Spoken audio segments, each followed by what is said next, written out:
주옵소서. 모든 영광 우리 주님 홀로 받으실 줄 믿사오며 이 모든 말씀 우리 주님 예수님의 이름으로 기도하옵나이다. 아멘. 자, 오늘 우리에게 주신 하나님 말씀 보시겠습니다. 자, 오늘은 히브리서 11장 1절부터 4절까지의 말씀 보시겠습니다. 자, 히브리서 11장 1절부터 4절. 히브리서 11장 1절부터 4절입니다. 히브리서 11장 1절부터 4절. 자, 우리 한 목소리로 우리 합독하겠습니다. 다 같이 시작. 믿음은 바라는 것들의 실상이요 보이지 않는 것들의 증거니 선진들이 이로써 증거를 얻었느니라. 믿음으로 모든 세계가 하나님의 말씀으로 지어진 줄을 우리가 아나니 보이는 것은 나타난 것으로 말미암아 된 것이 아니니라. 믿음으로 아벨은 가인보다 더 나은 제사를 하나님께 드림으로 의로운 자라 하시는 증거를 얻었으니 하나님이 그 예물에 대하여 증언하심이라. 그가 죽었으나 그 믿음으로써 지금도 말하느니라. 아멘. 자, 오늘 말씀 제목 함께 읽겠습니다. 시작. 보이지 않는 것을 바라는 믿음. 다시 한번 시작. 자, 우리가 지난주에는 믿음의 조상 아브라함이 바랄 수 없는 중에 바라는 믿음으로 살았던 것을 우리가 배웠어요. 그리고 오늘날 그 아브라함의 믿음으로 살아가는 사람들은 그들의 언어와 종족과 문화와 피부색, 나라 관계없이 모두가 조상이 누구예요? 아브라함이 되는 거예요. 우리는 아브라함의 후손이 되는 겁니다. 그래서 우리가 이제 아브라함의 믿음을 따르는 사람들은 다 아브라함의 후손이 되는 거예요. 자, 그런데 이 바랄 수 없는 중에 바라는 믿음은 우리의 삶의 현장에서 보이지 않는 것을 바라는 믿음으로 구체화되어야 돼요. 그러니까 바랄 수 없는 중에 바란다라는 것은 우리 눈에 보이지 않지만 그 보이지 않는 것을 바라고 그것에서 역사를 만들어내는 이런 믿음으로 좀 구체화되어야 되는데, 우리 사람은 이 눈앞에 보이는 어떤 그 나타난 현상과 상황에 따라 상황이 좋으면 좋아하잖아요. 근데 상황이 나빠지면 금세 낙심하기도 하는 거예요. 우리 사람이 그래요. 어떤 경우는 여러분의 인생을 볼 때 도저히 소망이 보이지 않는, 나의 미래를 보고 우리의 내 일을 보고 내 10년 뒤를 봐도 참 막막하고 답답한 상황 속에 있을 수도 있어요. 하지만 아브라함과 같이 바랄 수 없는 중에 바라는 믿음으로 여러분 사시길 바랍니다. 오늘 본문의 이 믿음의 선조들과 같이 내 눈으로는 보이지 않는 것을 바라는 믿음으로 우리가 삶을 살아내야 될 줄 믿습니다. 자, 우리 첫 번째 주제 한번 보실까요? 시작. 믿음으로 보는 자가 실체를 갖는다. 다시 한번 시작. 믿음으로 보는 자가 실체를 갖는다. 이 사람이 더 복된 인생, 더 나은 인생, 더 성공적인 인생을 살아가기 위해서 꼭 필요한 게 있어요. 정말 중요한 게 한 가지 있는데 그게 바로 관점이라는 거예요. 관점. 어떤 사람은 필리핀에 와서 계속 이 한국과 비교하면서 불평만 하다가 여기서 시간과 물질과 인생만 낭비하다가 아무 소득이 없이 이 땅을 떠나는 경우를 제가 지난 10년 동안 많이 봤습니다.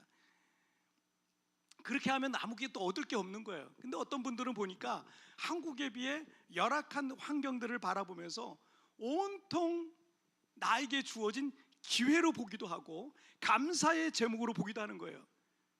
지난 주간에도 어떤 우리 남자 집사님이랑 이렇게 얘기를 나누는데 처음 이제 가끔 오시는 분이세요. 보니까 이분은요 도처에 돈 벌 기회밖에 안 보인대요. 도처에. 그래서 이분이 작정하고 기도하고 여기 지금 계속 방문하고 있더라고요. 지금 네 번째 방문하셨다 그러더라고요.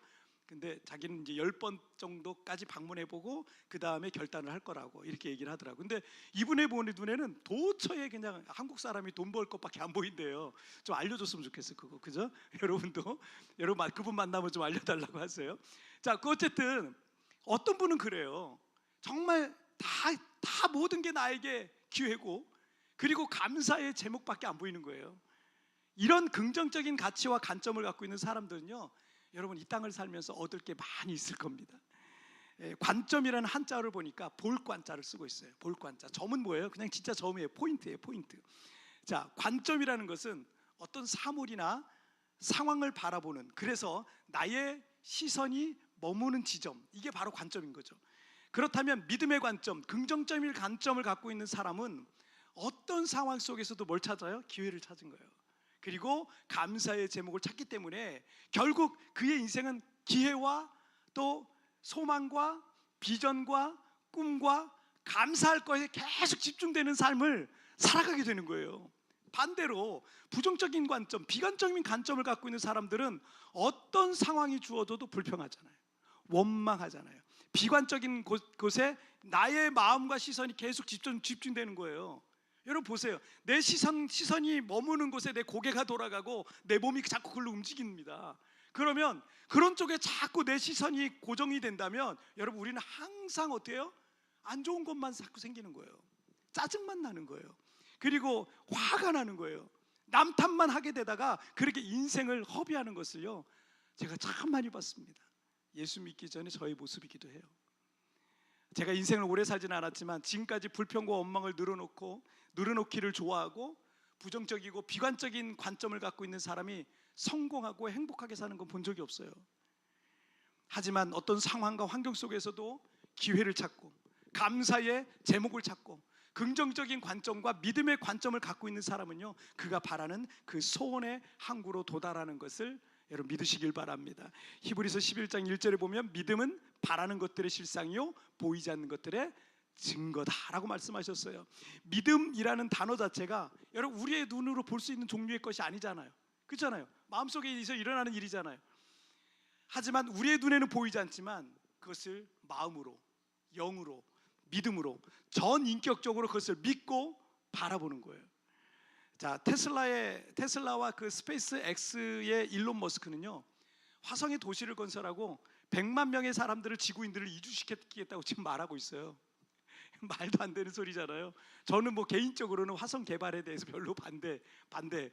그 돈 가지고 여기 지구 환경을 바꾸고 여기를 더 좋게 살아서 여기서 사는 게 더 좋다. 저는 그런 주의인데 어쨌든 많은 사람이 저 같은 생각을 갖고 있을 거예요. 근데 언젠가는 정말 일론 머스크의 말처럼 그런 엄청난 일이 있을 수 있어요. 그 엄청난 일이 여기서 화성까지 가는데 1년 걸리거든요. 우주선 타고 1년 동안 가야 되는데 뭐 언젠가는 더 빨리 가는 그런 날이 올 수도 있겠죠. 과학이 발전하면. 자, 여러분 우리는 화성이라는 걸 한 번도 본 적이 없잖아요. 그렇죠? 여러분 봤어요? 못 봤죠? 지금 사진 찍어서 보내잖아요. 거기서 사진 찍어서 보내는데 그게 화성이란 증거 있어요? 다른 데서 찍어서 보낼 수도 있잖아요. 여러분 우리 화성 가본 적이 없어요. 본 적이 없어요. 눈으로 본 적이 없어요.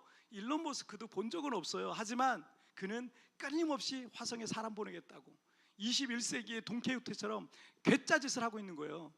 아직까지 아무도 화성을 실제로 본 적이 없지만 그리고 그곳이 사람이 장기적으로 거주 환경이 만들어질지에 대한 것도 의문이지만 여러분 산소가 0.2%밖에 안 돼요.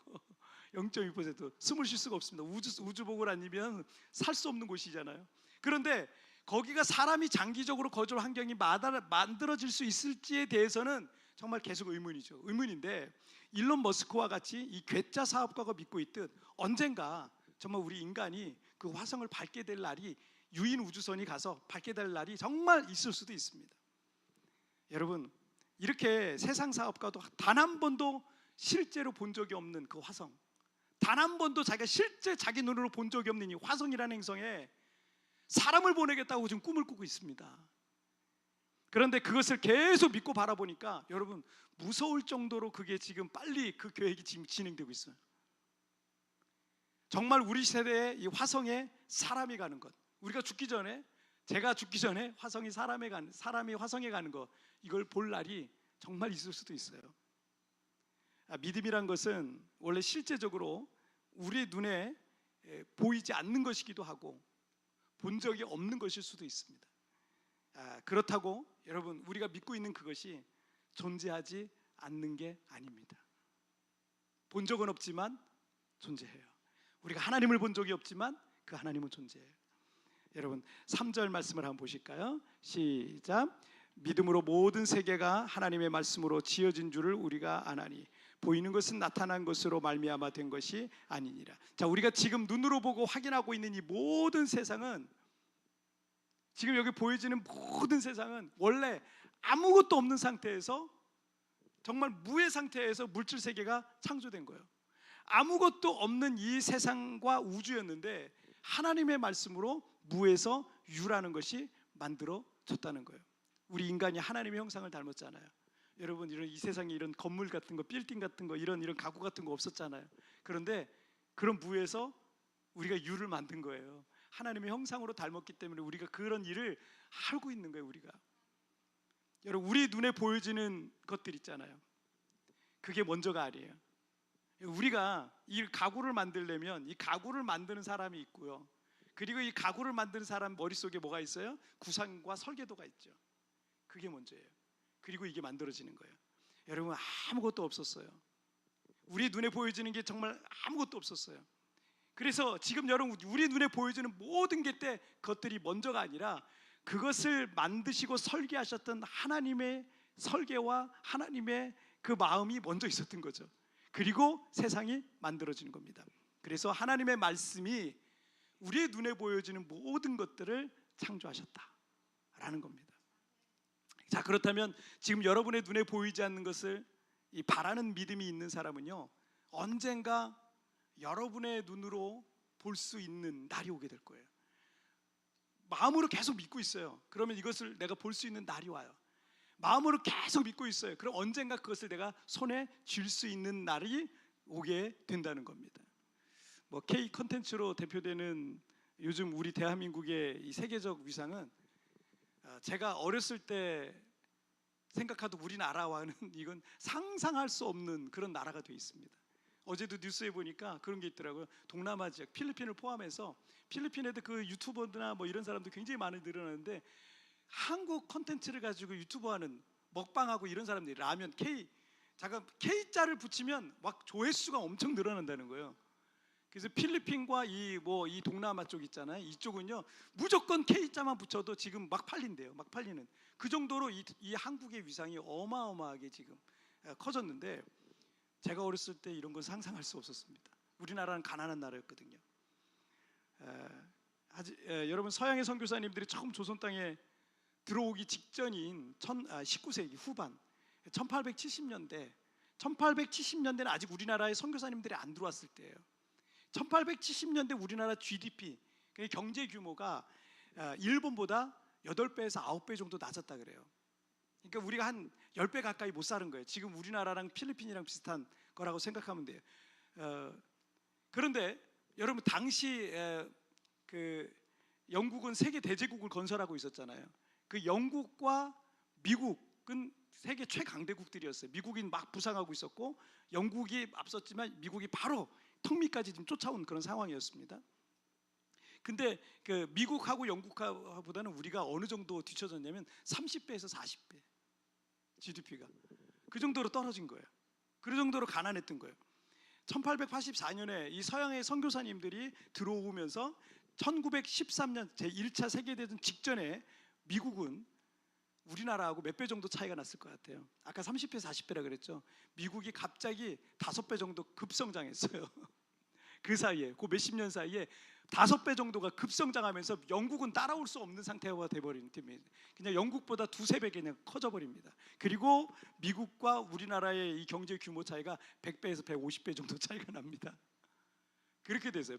100배만 해도 그게 얼마나 큽니까? 100배만 해도 얼마나 커요. 비교 자체가 불가했던 겁니다. 근데 그 100여 년 전에 미국의 선교사님들이 입국한 거잖아요.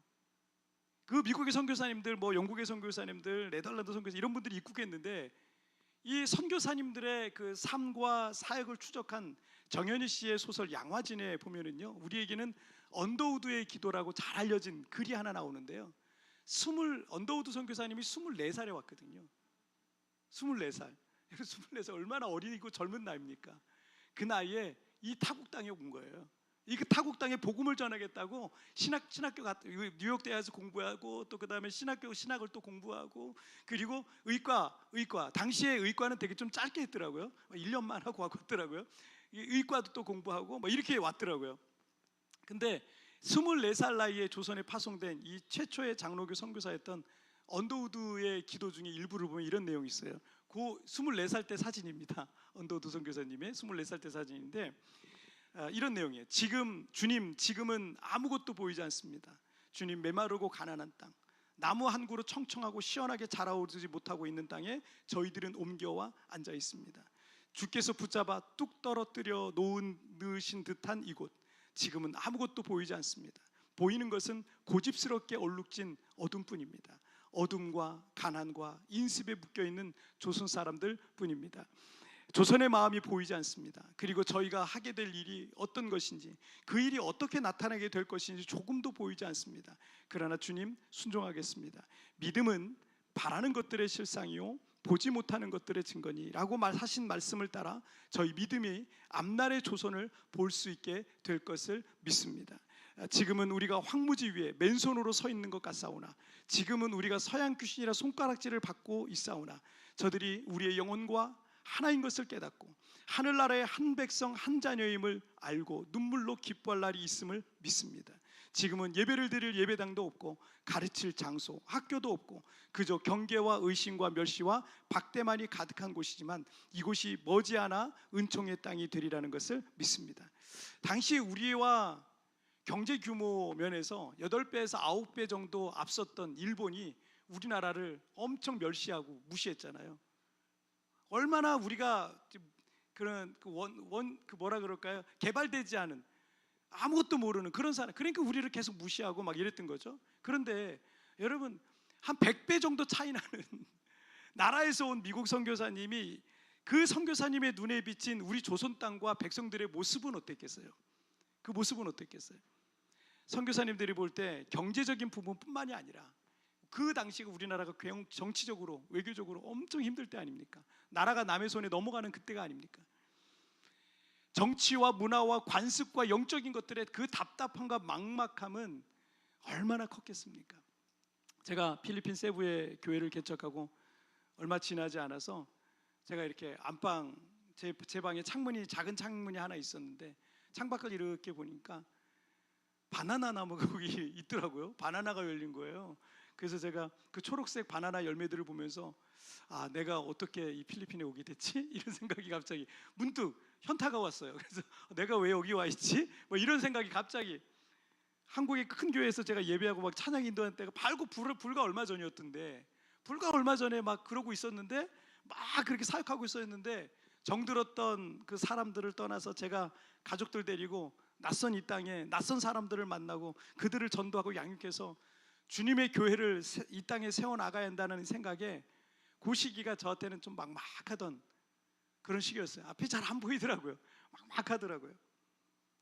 그렇지만 저와는 비교조차도 할 수 없는 이 조선 땅에 왔던 24살의 청년 언더우드의 이 마음에는요, 사실 이 소설의 글로 다 표현할 수 없는 더 엄청난 막막함이 아마 있었을 겁니다. 그런데 믿음은 바라는 것들의 실상이요 보이지 않는 것들의 증거니라는 말씀을 붙들고 순종하며 나갔던 청년 언더우드 선교사의 이 헌신을 통해서 우리 대한민국이 정말 하나님의 놀라운 은총의 땅이 돼 있는 거예요. 그리고 청년 언더우드는 현 경신중고등학교 있죠? 이 경신중고등학교를 설립했어요. 그리고 연세대학교의 전신인 그 연희전문학교 있죠? 그거를 또 설립을 한 거예요. 그 젊은 나이에 많은 일들을 했어요. 역시 24살의 나이에 언더우드보다 1년 일찍 조선 땅에 들어온 또 다른 청년, 선교사인 알렌은 의사였죠.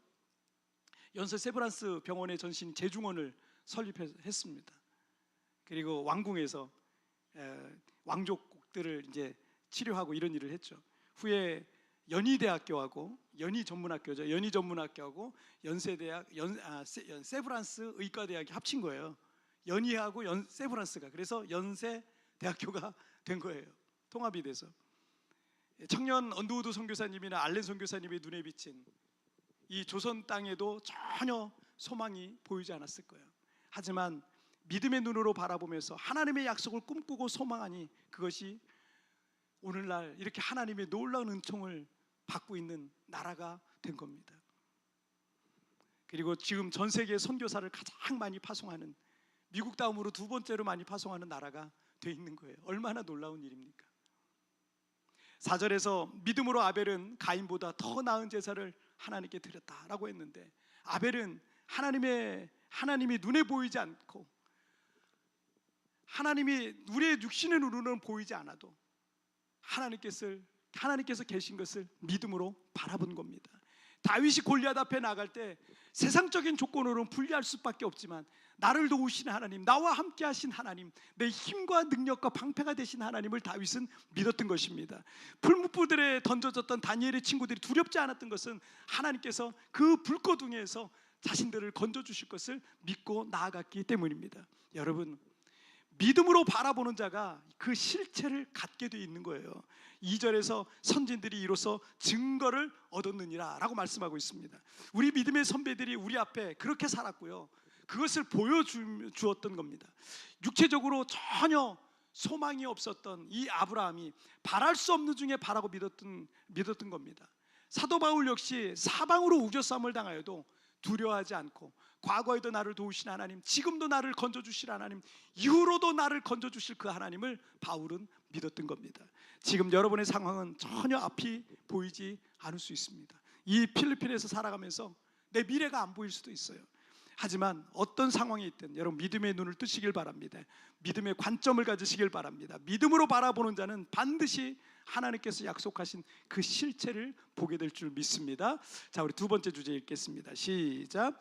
뒤로 물러가는 자는 멸망할 뿐이다. 다시 한번 시작. 뒤로 물러가는 자는 멸망할 뿐이다.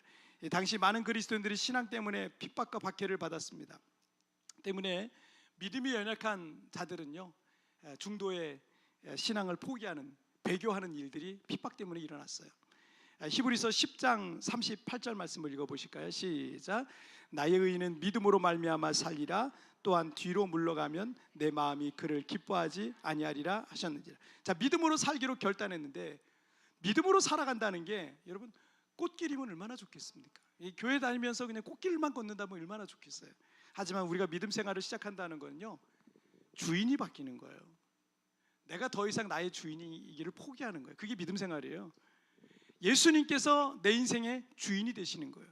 내 뜻과 내 생각과 내가 하고 싶은 것과 내 욕심과 내 욕구대로 살아가는 인생이 아니라 하나님의 뜻과 하나님의 말씀대로 살아가는 인생이 믿음 생활의 시작이에요. 여러분 마음대로 뭐든지 하고 싶잖아요. 그런데 여러분 마음대로 못하고 누군가의 지시를 계속 따르고 누군가의 뜻대로 살아야 된다고 생각해 보세요. 힘든 일이에요. 쉽지 않은 일이에요. 그러니 이 과정 속에 내 안에서 얼마나 많은 싸움이 있겠습니까? 내 안에서뿐만 아니라 그리스도인으로서 세상을 살아가다 보면 내가 포기해야 될 게 너무 많은 거예요. 내가 버려야 될 거, 끊어버려야 될 죄의 즐거움도 있을 거예요. 때문에 이 둘 사이에서 우리는 자주 갈등할 수밖에 없습니다. 그리고 심하게는 믿음 때문에 핍박과 박해를 받는 일도 있을 거예요. 물론 우리가 사는 이 시대와 환경에는 우리나라와 같은 이런 조건 속에서는 뭐 핍박과 박해까지라고 말하기는 어려울 거예요. 그래도 내가 예수 믿는다는 것 때문에 다른 사람과의 관계 속에서, 어떤 조직 속에서, 사회와 세상 속에서 내 자아를 버려야 될 때가 있습니다. 내가 믿는다는 이유 하나 때문에 내가 더 손해를 봐야 되는 순간들도 있고요, 내 기득권도 기꺼이 내려놔야 되는, 예수 믿는다는 그 이유 하나 때문에 그럴 때가 있어요. 마태복음 5장 10절 말씀에 의를 위하여 박해를 받는 자는 복이 있나니 천국이 그들의 것임이라 라고 하셨고, 11절에서는 같이 읽어볼까요? 시작. 따로 말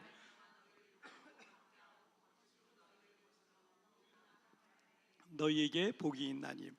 자, 그리고 12절도 보실게요. 시작. 기뻐하고 즐거워하라. 하늘에서 너희의 상이 큼이라. 너희 전에 있던 선지자들도 이같이 박해하였느니라. 자, 그러니까 여러분 복음을 위해서, 예수님을 위해서 박해를 받는다는 건 장차 우리에게 주실 큰 상이 있다는 얘기예요. 여러분, 그래서 그 박해 가운데 우리가 그 상을 바라보면서 견뎌내는 거예요. 그런데 어떤 분들에겐 이런 상황이 자꾸 반복되니까 신앙에 대한 회의가 자꾸 느껴지는 거예요. 점점 믿음이 식어지기도 하고 교회 생활과 신앙 생활을 포기하고 점점 세상과 더 가까워지기도 합니다.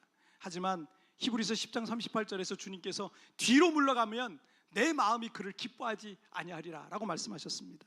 그래서 히브리서 10장 39절에서 우리는 뒤로 물러가 멸망할 자가 아니요 오직 영혼을 구원함에 이르는 믿음을 가진 자니라 라고 말씀하셨습니다. 하나님께서 저에게 이 필리핀의 한인교회 개척에 대한 이 미션을 주셨잖아요. 저는 아무 연고도 없는 이 땅에 와서 교회를 개척하게 됐어요.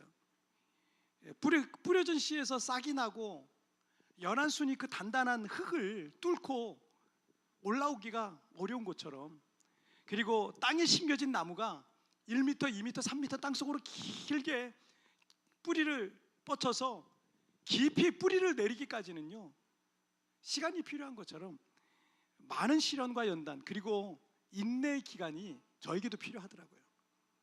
그냥 쉽게 되진 않더라고요. 그 사이에 마음이 약해져서 다 포기하고 한국으로 돌아가고 싶은 마음이 없었다라고 한다면 거짓말일 거예요. 살짝 그런 마음이 오기도 했어요. 그런데 만약 그럴 때마다 제가 포기했다면, 제가 우리 교회 공동체를 요즘 보면은 이렇게 좋은 성도님들과 이렇게 멋진 성도님들과 이렇게 멋진 공동체를 내가 이룰 수 있었을까, 이런 생각이 들 때가 많아요. 그런 공동체는 여러분 없었을 거예요, 제가 갔다면. 그리고 우리 교회는 제가 뭐 포기하고 그냥 갔으니까 우리 교회는 어느 순간 간판 띄고 그냥 공중분해됐을 수도 있어요. 이민교회 개척 이후에 있었던 뭐 큰 위기 중에 하나가 여러 가지 있었지만 그 중에 하나가 뭐 코로나 팬데믹이었겠죠. 이 교회 개척의 그 힘든 시간을 지나서 이제 교회가 점점 부흥하고 안정되던 시기, 딱 7년 됐을 때예요. 7년. 그러니까 안정되고 이제는 뭐 이렇게만 교회가 성장하고 막 그때 좋은 일꾼들도 많고 막 그랬던 시기입니다. 그런데 2020년 3월부터 이 팬데믹 그 공포로 인해서 교인들의 귀국 행렬이 시작이 됐어요. 우리 그 좋은 일꾼들이 다 들어갔어요. 약 90%가 모두 철수할 수밖에 없었습니다. 여기는 저희 가정을 포함해서 어쩔 수 없이 남아 있어야 되는 그런 가정, 우리 막 주재원으로 오신 우리 집사님 가정, 1월 달에 주재원으로 오신 가정, 뭐 이런 가정들밖에 없었어요.